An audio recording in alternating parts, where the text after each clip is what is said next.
ইসলামের যুগেও সাহাবাদের মাঝে ফিকহি অনেক বিষয়ে মতভেদ কিন্তু আমরা দেখতে পাই। এই বিষয়টি যে শুধু মাযহাবের কারণে মাযহাবের ইমামরাই করেছেন এমনটি নয়। সব বিষয়ে হক কেবলমাত্র একটি, এটা নাও হতে পারে। কখনো কখনো একাধিক বিষয়ে হক হতে পারে।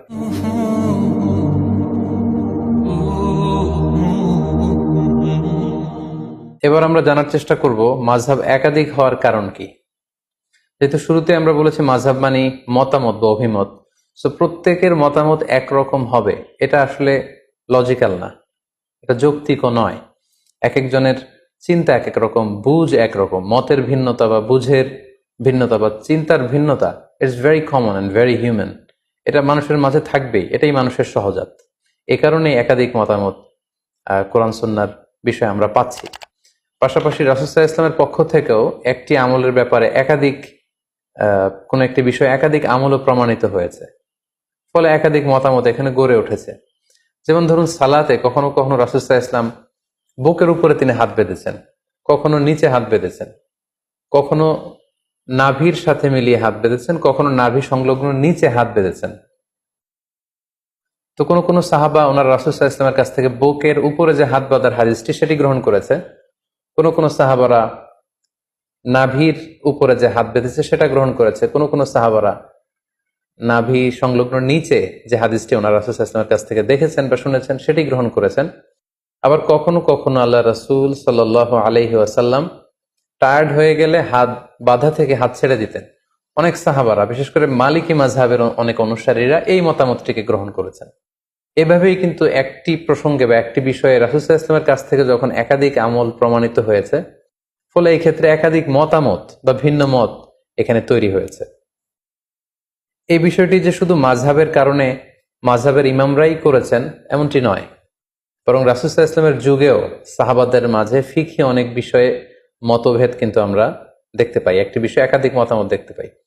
যেমন সালাতের শুরুতে কোনো কোনো সাহাবারা সূরা ফাতিহা শুরু করার আগে বিসমিল্লাহির রহমানির রহিম এটি আওয়াজ করে পরে তারপরে আলহামদুলিল্লাহি রাব্বিল আলামিন দিয়ে সালাত শুরু করতেন। আবার অনেক সাহাবারা সালাতের শুরুতে বিসমিল্লাহির রহমানির রহিম এটিকে আওয়াজ করে পড়তেন না, বরং আলহামদুলিল্লাহি রাব্বিল আলামিন এখান থেকে জাহারি কেরাতে আওয়াজ দিয়ে শুরু করতেন। তাহলে দেখুন সাহাবাদের সময়ও কিন্তু একাধিক মতামত বা ভিন্ন মত পাওয়া গিয়েছে। সাহাবীদের সময়কালে যে কোনো বিষয়ে একাধিক মতামত পাওয়া যেত, এক্ষেত্রে আমরা সহিহ বুখারীর একটি বিখ্যাত হাদিস উল্লেখ করতে পারি, যেখানে আহজাবের যুদ্ধের প্রসঙ্গটা এসেছে এবং আহজাবের যুদ্ধে যখন মুসলমানরা জয়লাভ করলো, আল্লাহ রাসূল সাল্লাল্লাহু আলাইহি ওয়াসাল্লাম আহজাবের ওই প্রান্ত থেকে বা খন্দকের প্রান্ত থেকে মদিনায় ফিরে আসার প্ল্যান করছিলেন। জিবরাইল আলাইহিস সালাম এসে বললেন, ইয়া রাসূলুল্লাহ, আপনারা তলোয়ার নামিয়ে ফেলেছেন, আমরা তো নামাইনি। আল্লাহ তাআলা আদেশ দিয়েছেন যে বনু কুরাইজাতে অভিযান পরিচালনা করতে হবে, আপনি মদিনাতে যাবেন না, বরং বনু কুরাইজার দিকে যান। একথা শুনে আল্লাহ রাসূল সাল্লাল্লাহু আলাইহি ওয়াসাল্লাম সাহাবাদেরকে বললেন, তোমরা সবাই ডিরেক্টলি এখান থেকে বনু কুরাইজার দিকে চলে যাবে। ভাষ্যটি ছিল এমন, লা ইউসাল্লিয়ান্না আহাদুন আল আসরা ইল্লা ফি বানি কুরাইজা, মানে তোমরা কেউই কিন্তু পথিমধ্যে আসর পড়বে না, বরং বনি কুরাইজায় পৌঁছে তারপরে আসরের সালাত পড়বে। আল্লাহ রাসূল সাল্লাল্লাহু আলাইহি ওয়াসাল্লামের কমান্ডের সাথে সাথে সবাই, বনু কুরাইজা হচ্ছে মদিনা থেকে বেশ দূরে, ইহুদিদের একটা দুর্গ ছিল, সেখানে ইহুদি কমিউনিটি সেখানে থাকতো। রাসূল সাল্লাল্লাহু আলাইহি ওয়াসাল্লাম বললেন, আসরের নামাজ তোমরা বনু কুরাইজায় পৌঁছে তারপরে পড়বে। সাহাবারা চলতে আরম্ভ করলেন। পথিমধ্যে আসরের ওয়াক্ত হয়ে গেল। সাহাবাদের মধ্যে একদল ভাবলেন যে আসরের ওয়াক্ত যেহেতু হয়েছে আমরা এখানেই পড়ে ফেলবো। ওনারা বললেন যে রাসূল সাল্লাল্লাহু আলাইহি ওয়াসাল্লাম এই কথাটি দিয়ে বুঝাতে চেয়েছেন যে তোমরা এমন ভাবে দ্রুত যাবে যাতে বনু কুরাইজায় যে আসরের সময় হয়, ফলে ওখানে আসর পড়বে। কিন্তু যেহেতু আমাদের লেট হয়ে গিয়েছে, ফলে আমরা আসরের সময় হওয়ার সাথে সাথে পথিমধ্যেই পড়ে ফেলবো। ওনারা এই চিন্তা থেকে মাঝপথে আসর পড়ে ফেললেন। আর কিছু কিছু সাহাবারা বললেন, না, রাসূল সাল্লাল্লাহু আলাইহি ওয়াসাল্লাম যে কমান্ড আমাদেরকে করেছেন সেটা হচ্ছে বনু কুরাইজায় না পৌঁছে আসরের সালাত পড়া যাবে না। এটা যত দেরি হোক, যদি আসরের নামাজ কাজাও হয়ে যায়, ফাউতো হয়ে যায়, আমরা প্রতিমধ্যে পড়তে পারবো না, কারণ রাসূল সাল্লাল্লাহু আলাইহি ওয়াসাল্লাম বনু কুরাইজায় পৌঁছার পরে, ওখানে অ্যারাইভ করার পরে আমাদেরকে সালাত পড়তে বলেছেন। ওনারা বাকিদের সাথে মাঝপথে সালাত না পড়ে বনু কুরাইজায় চলে গেলেন এবং তারা বনু কুরাইজাতে পৌঁছে তারপরে সালাত পড়লেন। তাহলে দেখেন আল্লাহ রাসূল সাল্লাল্লাহু আলাইহি ওয়াসাল্লামের এক নির্দেশনা, একটি কমান্ড থেকে সাহাবাদের মধ্যে এক গ্রুপ একভাবে বিষয়টি বুঝলো, আরেক গ্রুপ ঠিক তার উল্টোটি, 180 ডিগ্রি অ্যাঙ্গেল বিপরীতে যেয়ে তারা বুঝলো। এবং পরবর্তীতে আল্লাহ রাসূল সাল্লাল্লাহু আলাইহি ওয়াসাল্লাম যখন বনু কুরাইজায় উপস্থিত হলেন, ওনার কাছে বিষয়টি পেশ করা হলো যে আপনার এই কমান্ড শুনে, নির্দেশনা শুনে কিছু সাহাবা পথিমধ্যে নামাজ পড়েছে, কিছু সাহাবা বনু কুরাইজায় এসে পড়েছে। রাসূল সাল্লাল্লাহু আলাইহি ওয়াসাল্লাম কাউকে কিছু বললেন না। রাসূল সাল্লাল্লাহু আলাইহি ওয়াসাল্লাম বললেন, ইটস ওকে, ঠিক আছে, সমস্যা নেই। তো এই দুইটি মতামতের মধ্যে কোনোটা যদি ভুল হতো তাহলে রাসূল সাল্লাল্লাহু আলাইহি ওয়াসাল্লাম চুপ করে বসে থাকতেন না। কারণ নবীদের বৈশিষ্ট্য হচ্ছে তারা যদি কোথাও ভুলভাল কিছু দেখতে পান, শরীয়ত বিরোধী কিছু দেখতে পান, ওনারা এটাকে শুধরে দেন।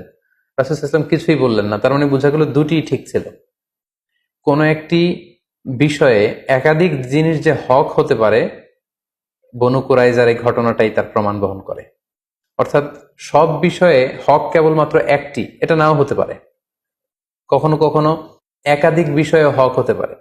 যেমন আপনি যদি বুকের উপরে হাত বাঁধেন, আপনার এটা বলার সুযোগ নেই যে যারা নাভির নিচে হাত বাঁধে তাদের সালাত হচ্ছে না, তারা বাতিল, এটা বলার সুযোগ নেই।